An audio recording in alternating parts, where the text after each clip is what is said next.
try what you are about to see at home. We're what you call experts. That's right. We do this for a living. On this episode of Mythbusters, Like that. sparks are flying Totally. We finally get a reasonable experiment here, and he's like, and trouble's brewing. I would say that the rig is not safe at all. Adam finds out that the falling penny myth can really be a pain in the... We'll see why these guys don't have their own cooking show. And find out the link between Japanese spies and Lucille Ball's teeth. the Morse code. Who are the Mythbusters? Am I missing an eyebrow? Adam Savage. I always enjoyed seeing Adam in pain. Oh, and Jamie Heineman. Jamie wants a big bone. More than 30 years special effects experience. Feel kind of sexy. They don't just tell the myth, they put them to the test.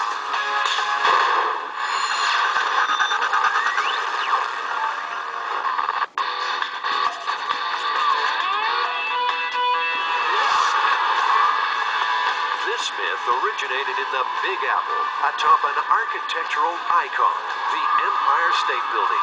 The myth is that if you throw a penny off of a building this height, that it'll either get going so fast that it'll embed itself in the concrete at the base of the building, or it'll hit somebody in the head and kill them. Lydia Ruth has worked here for 18 years. She's heard the penny myth many times. I know one gentleman who worked in the lobby, was with the building from late 1930s, right after the building opened, and he had heard it. So I think it's just one of those myths that belongs to the Empire State Building. Tossing a coin off the Empire State is not as easy as it sounds. Tall buildings like this can generate their own unique weather conditions. Some updrafts can reach cyclonic speeds. It's 8 a.m. in the morning and the wind's already starting to pick up. When the wind blows against the face of the building, the wind blows up. And you might have heard the story of it raining up or it's snowing up. Well, that actually does happen. It will blow against the side of the building. There's an updraft. So if you throw something off, no matter how far away you throw it, the wind is going to catch it. We need to figure out how fast a penny would be going if it fell 1,280 feet, what kind of damage it would do. I think we need to go back to the shop and test it. Adam and Jamie need to find out what is a penny's maximum speed when falling. In other words, its terminal velocity. Once they've done that, they'll shoot the coin at concrete, asphalt, and a head made from ballistics gel. Nice. Step 1, finding out a penny's terminal velocity. Now, we know a person's terminal velocity is about 120 miles per hour. But is a penny's the same? In his quest to find out, Adam's willing to jump out of a perfectly good plane for the first time. As he plummets, he releases handfuls of pennies.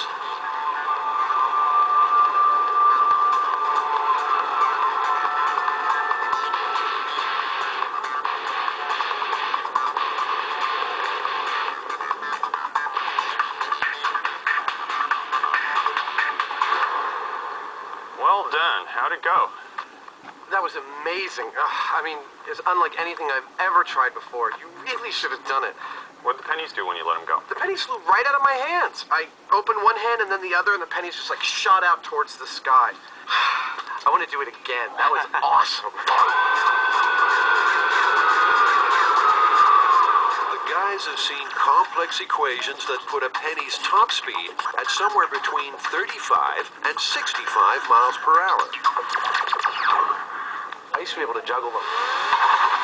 But Adam's not taking those figures at face value. He wants to test them in his own penny wind tunnel.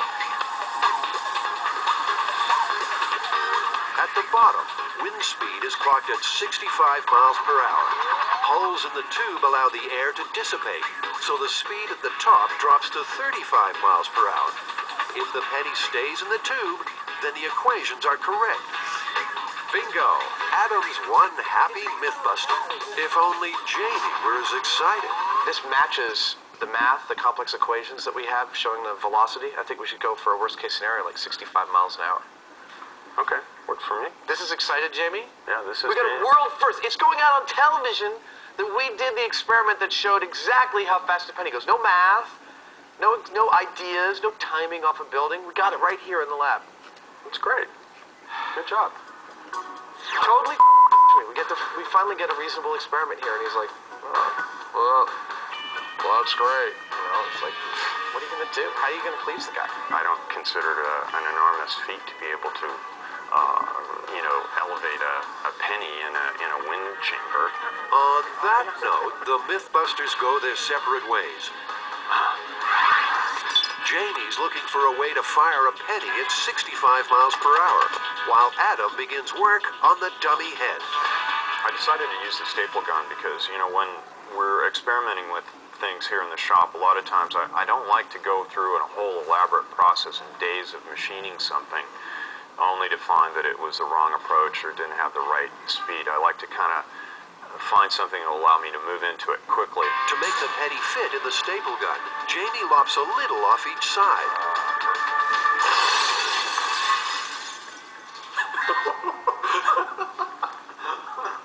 Whoops.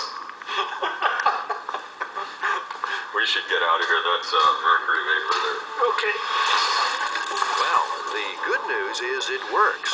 Guess I should look up before I shoot those things. Well, that worked. Next, Jamie has to measure how fast the penny is going. We've taken a staple gun, like what you would have in a normal wood shop. We put it in front of a chart that we can track the speed of the penny with. We've got a concrete block and a high-speed camera. So we've modified this staple gun to accept the penny. We're firing it and tracking it, recording how fast it goes based on this information. It's time to see if Jamie's penny can achieve terminal velocity. Okay, firing. The modified staple gun blasts the coin from 3 feet at the concrete block. Look, you can see the penny imprint. The penny traveled the 3 feet in 16/500ths of a second. The rig has shown that we can fire this penny at about 65 miles an hour, which is at the upper level of what studies have shown that the terminal velocity of a penny would be. But the staple gun's not perfect. It has to fire a whole penny.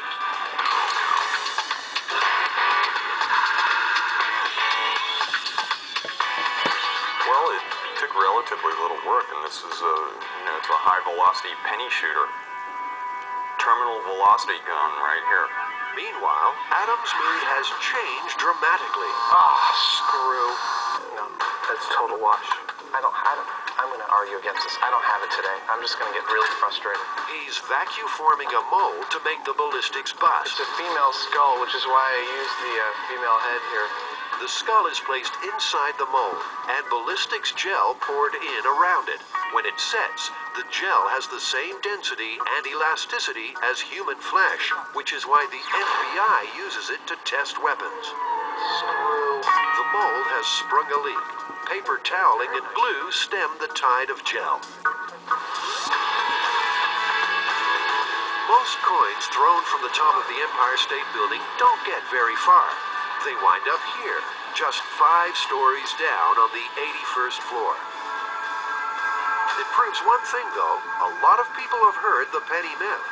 So it would seem that even though the myth is prevalent, people are pretty cavalier about testing it. Yeah, they do it all the time, and it scares me because if they really thought that their penny was going to kill somebody, what are they thinking? Back in the workshop, Jamie's showing off his penny gun. Adam can't hide his approval. Oh my God. Damn. That is some serious impact there. I mean, are you sure this is 64 miles an hour? 64.4. Of course, now he wants to have a turn. He also apparently wants to do his own narration. Adam loads a penny into the lethal penny shooting device. This time, the penny is launched at a block of asphalt. The penny bounces right off. So the test shows that a coin traveling at terminal velocity cannot penetrate concrete or asphalt. But what about flesh and bone? Remember, the penny myth talks about a penny shattering someone's skull. Enter Norma, Adam's ballistics dummy. Norma's cranium will take the full brunt of a penny traveling at terminal velocity. Lights. Perfect hit.